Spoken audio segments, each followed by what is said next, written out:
My dear friends and audience, welcome to my channel The Garden of Sufism.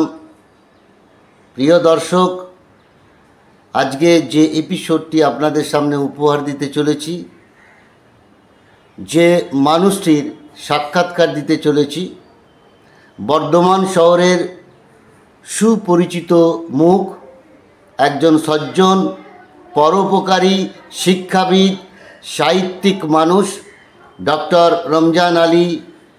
শুধু বর্ধমান নয়, পশ্চিমবঙ্গ এবং ভারতবর্ষের অনেকেই তাঁকে জানে, চেনে। বিভিন্ন নামি দামি পত্রপত্রিকায় তাঁর লেখা অনেকেই পড়েছেন।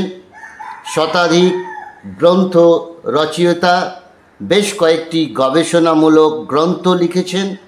তাঁর তৈরি প্রচুর ছাত্রছাত্রী স্কুল, কলেজ, বিশ্ববিদ্যালয়ের সঙ্গে যুক্ত। স্যার, সর্বপ্রথম আমার চ্যানেলের পক্ষ থেকে আপনাকে স্বাগত, শুভেচ্ছা, অভিনন্দন।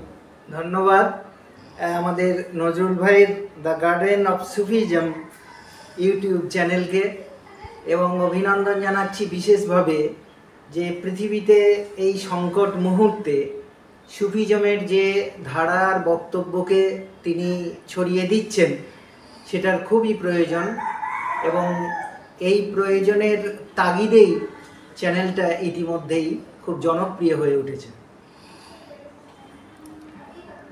স্যার, কেমন আছেন? ভালো ভালো। স্যার, সুফিজম কি? সুফিজম সম্পর্কে যদি আপনি আলোকপাত করেন। এই মুহূর্তে গোটা পৃথিবীতে বিভিন্ন রাষ্ট্রের যে অবস্থা এই অর্থে যে যেখানে মানুষ আর মানবতা প্রতি মুহূর্তে অপমানিত হচ্ছে, ঠিক সেই সময়ই আমাদের মনে পড়ে সুফিবাদের কথা। এক সময় এই সুফিবাদ, বিশেষ করে পারস্য থেকে কাদের জিলানি, যিনি ধর্ম প্রচারে, বিশেষ করে ইসলাম ধর্ম প্রচারে তিনি এই বিষয়টাকে বিশেষভাবে গুরুত্ব দিয়েছিলেন, কারণ ইসলামের অপর নাম শান্তি।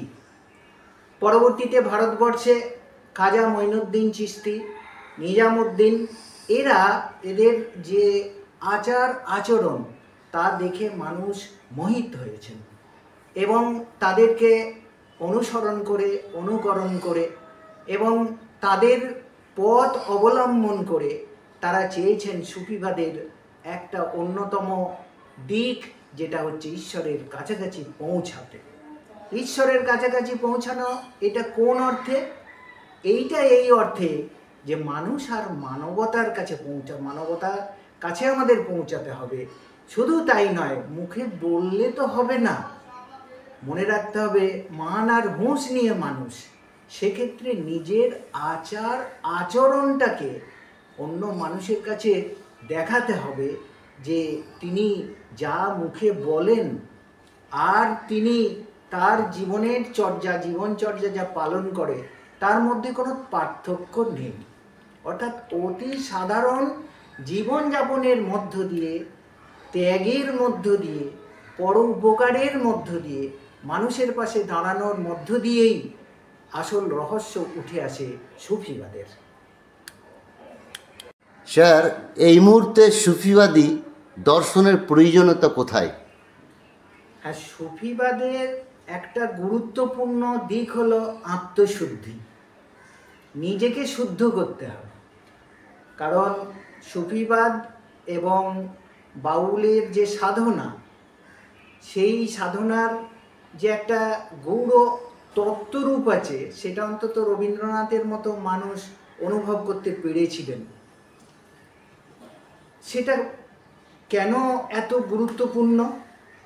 যে এই পৃথিবী যখন প্রত্যেকটা ব্যক্তি সে অস্থিরতায় ভুগছে, আজকে পৃথিবীতে কর্মের চাপেই হোক বা নানা কারণেই হোক, মানুষ যখন অস্থিরতায় ভুগছে, তখন সে চাইছে যে কোনো না কোনো প্রকারে আমার মধ্যে একটু শান্তি আসুক, আমার মধ্যে